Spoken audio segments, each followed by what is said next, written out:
and welcome to episode 2 of Captain's Log, a video podcast centered around Star Trek Online, Star Trek and video games in general.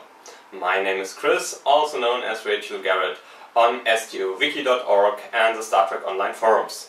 So first of all, thanks very much for the warm welcome to the podcast universe. There were about 500 viewers for episode 0 and a lot of really heartwarming and constructive comments, and thank you very much for a lot of encouragement to continue this podcast.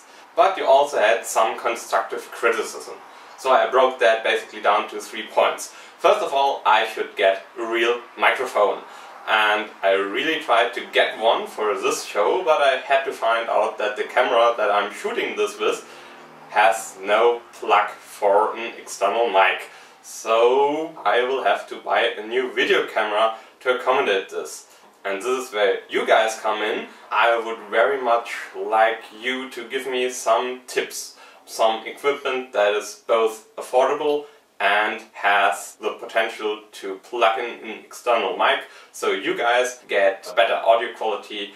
There were 2 more points. First of all, I should go out of the background, the great stuff that I can show you on the green screen, and in the first episode I was, well, covering most of that most of the time, so I'll get out of the way if I have something cool to show you. And last but not least, there were 2 or 3 commenters who said that, well, I was jiggling around too much and didn't feel comfortable.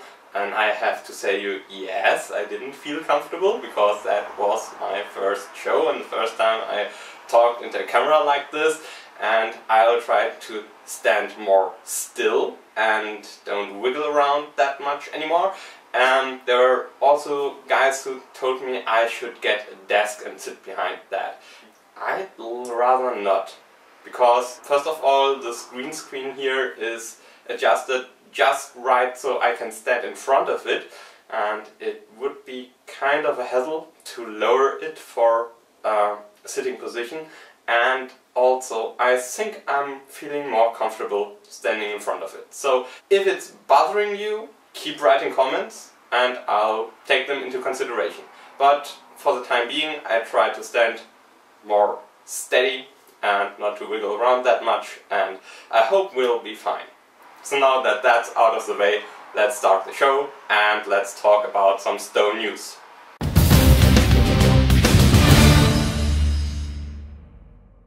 So there wasn't much new on the live server this week in Stowe, but we got a new C-Store item. This time it's a ship. It's called the Heavy Escort Carrier, also known as the Armitage class. This is a ship that is a Vice Admiral variant of the Akira, and it has a hangar bay for housing 1 combat shuttle pad. So for example, you can launch Peregrine fighters from the dStahl from it. You might want to check it out. I've heard that some people had some problems. There was also a hotfix patch this morning when I was recording this show, and I think that has something to do with this ship being buggy. dStahl already commented on that, and they are trying to improve their quality assurance process. There have been some new tweet leaks this week, basically work in progress shots of 2 very interesting items. First of all, the community manager Brandon released 2 screenshots of the KDF Starbase interiors, and these seem to be quite cozy. The second tweet leak this week seems to be a preview of the 900-day veteran reward exclusive Starship material, and we found that on the Iron Richards Twitter stream. If you're a Foundry author like me, you have been excited last week about some new feature changes on Tribble. You already knew that there will be some minor changes to the Foundry in preparation for the code merge with Neverwinter in Season 6. And now we found some new cool features in the editor.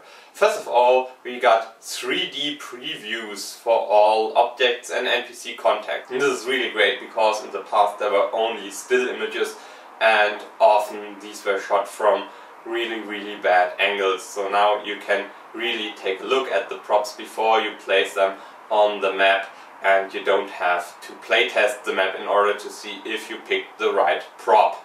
The second major change is that you can now assign default dialogues to props.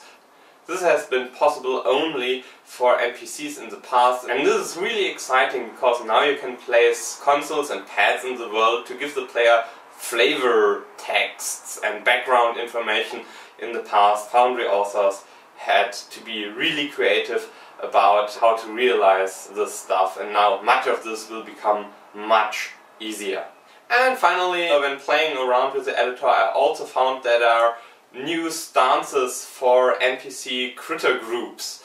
So now it is possible to assign a timid behavior, scary behavior to enemy groups. So for example, I played with the editor and created a timid Borg group that will avoid combat with me. When you approach them, they will run away, and if you shoot them, they won't retaliate. This is really fun, and I think this will benefit storytelling a lot.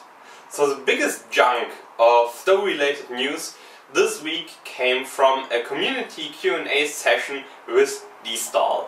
And dStahl got a new tune and got a brand new Morn costume, and he answered fan questions in Quarks as Morn. This is really great, and he confirmed that shortly after Season 6 there will be a new Morn patron at Quarks Bar, and I'm really glad how this costume turned out. But now let's talk a bit about the Q&A session. I'll post a link in the show notes where you can read it in its full glory, but here are some key facts from this Q&A session. First of all, the hard facts. Crafting has been postponed to somewhere between Season 7 and 8, and probably shortly after the year 3 anniversary. Also, there will be some binding changes on items when the new account-wide bank will be introduced. So there will be a new type of binding, basically an account bind. So you will have a more relaxed binding that will allow you to share bound items between characters, but not to other players. Finally, dStahl also confirmed that currently there are no plans to foster Klingon gameplay from level 1 to 18. The reason for that, according to dStahl, is that 90% of Klingon characters are already at max level, and it does not make much sense to create content for 10% of Klingon players. And I know there are the chicken and egg arguments, and I myself am not completely sure if this is the right decision. But as of now, there are no plans to make the Klingon faction a full-blown faction the same way the Federation is. dStahl also told us a bit about cosmetic changes. So there is a new spacesuit coming, the Klingons will get a new uniform variant when they get their starbases, and you won't be able to set a default duty uniform for your starship crew when you move through your ship interior.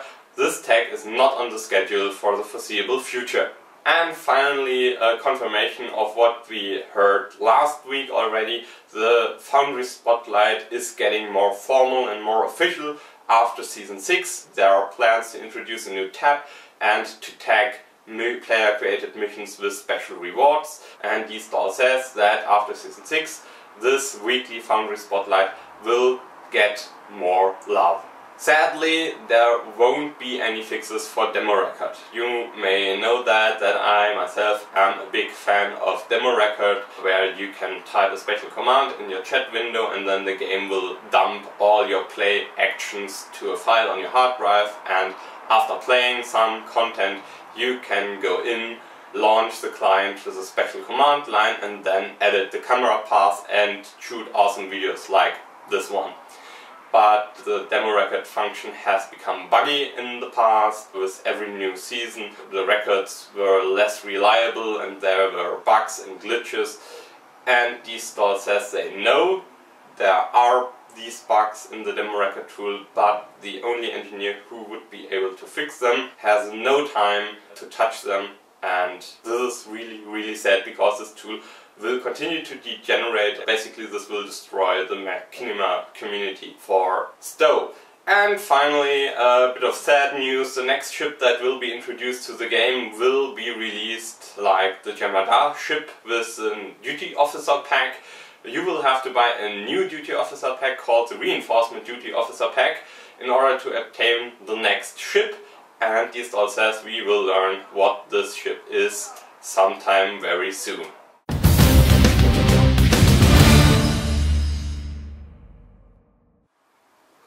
There isn't much news in the Trek universe for this week, so we'll cover it quite quickly. So first of all, we got a press release stating that Star Trek II, which is still untitled, has been shot with IMAX cameras for some key sequences and will be released to IMAX 3D.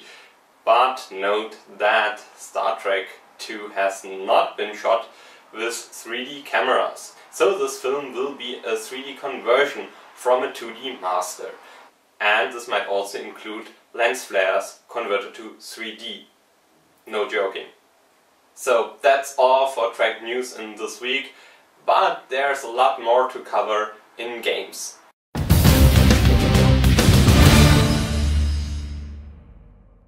So there are two projects that I would like to talk about this week. The first is another bundle. This time it's the Indie Royale bundle, and more precisely the Junebug bundle. This comprises of 3 games.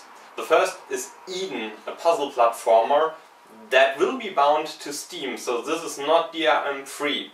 But the other 3 are which are Scapegoat, another puzzle platformer, new to love Devolution, looks kinda a 2D shooter game. Didn't play it yet, but looks quite promising. And Auditorium. This is a very unique game. What you do is you manipulate particle systems and want to make them play sounds. While you solve puzzles, you will notice that a melody emerges. The more correct you solve the puzzle, the more complete the melody becomes. And this is very addicting, and I want to recommend that to all of you. The Indie Royale bundle works differently than the Humble bundle last week. In the Humble bundle you can set a price and get the games for as low as you want.